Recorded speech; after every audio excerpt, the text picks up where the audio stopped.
Hi, this question is from the May 2018 HL paper, from paper 2, and it's from section A. So as always, I encourage you to first try out the problem yourself, and then in the rest of the video, I'll walk through how I would approach this problem. Let's get started.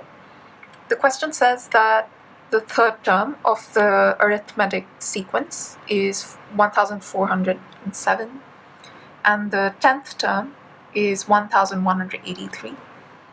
And we need to find u1, the first term, and d, the common difference. So since it's an arithmetic sequence, or arithmetic progression, AP for short, the nth term, un, would be the first term, u1, plus n minus 1 times d. So if you were to write down the sequence, it would look like this: u1, and then u2 would just be u1 plus d, u1 plus 2d, and so on.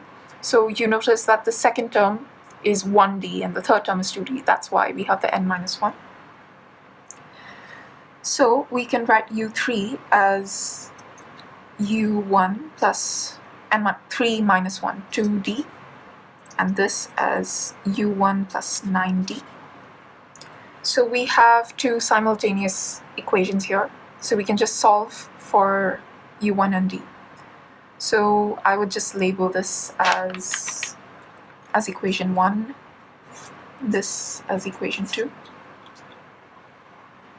So if I subtract equation 2 from 1, because 9d is greater than 2, so but you can always do the other way around, as long as you take care of the negative and positive sign.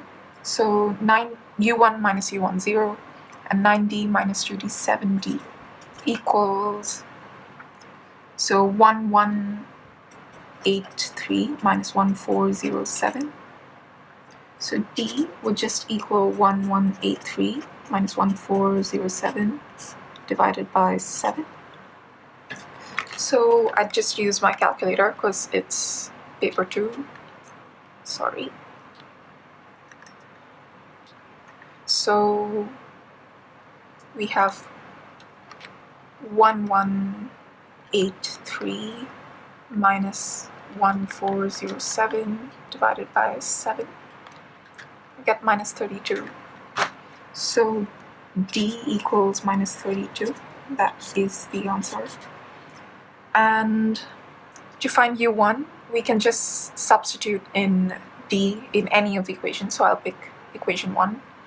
So u1 plus 2 times minus 32.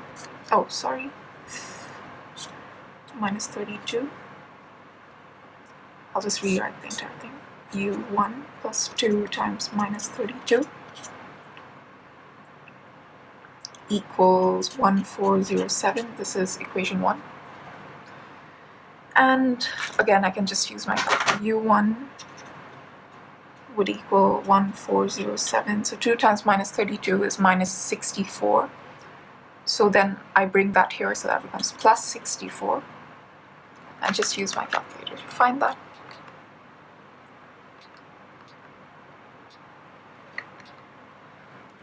(1407) plus 64. Okay, 1471. So that's 1471. So that's the answer. So that's part A done. And according to the mark scheme, this question is worth 4 marks. So this would be 1 answer mark, 1 answer mark, so 2 here, and 2 method marks, so 1 here and 1 here. That would be your 4 marks. And we can move on to part B. Part B asks us the number of positive terms in the sequence. So our general term, un, is greater than 0. So we need to find the number of terms that satisfy this inequality. So un, as we said here, is u1 plus n minus 1d. And we found u1 and d, so we can just substitute that. So u1 is 1471 plus n minus 1, d, so that's minus 32, that's greater than 0. So this, we can see, would be a straight line graph, n is to the first power. And it would look something like this, because n, if I were to expand this, I would get minus 32n, so it's going to be a decreasing graph, negative gradient. So it's going to look something like this. It's going to have a y-intercept here, which would be minus, if I were to expand this, minus 1 times minus 32, that would be plus 32, and then 1471 plus 32, whatever that is. So 1471 plus 32. That's going to be the y-intercept. And we need to find where it crosses the x-axis. So that's where it's positive here but negative here. So we need to find this point. So that would be the 0 of the function. That just means that the function, this function, equals 0 at that point. So I just use my calculator for that. You can use nsolve, but I like to see what my graph looks like. So I usually just graph the function rather than using nsolve. And sometimes if I had a square or a cubed here, then I would have multiple solutions, and the nsolve wouldn't give me the multiple solutions, but the graph will. So it's safer to use a graph than nsolve, unless you're completely sure that there's one answer. So let me put that in. Plus, so instead of nx, because it's f of x, n minus 1 times minus 32.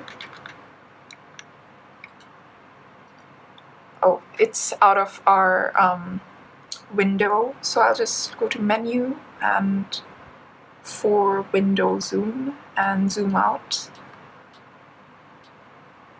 until I see something. So I've seen the graph, and then I find the 0, so I go to menu, analyze graph, so that's 6, and then 1, 0, find the 0, and then give the bounds. So it gives me 47, 0, so this point is 47. So at 47 it equals 0, so 0 is not a positive integer, and therefore not part of the solution. So there are 46, and since we only count the sequence from 0, so we just forget this part. It's from here, so from 0 to 46 we have positive terms, and at 0 it becomes 0. Sorry, at 47 it becomes 0, and then from then on it's we get negative terms. So our answer, 46 positive integer, oh, not integer, positive terms. And so, sorry, oops. So that's our question done. Thank you.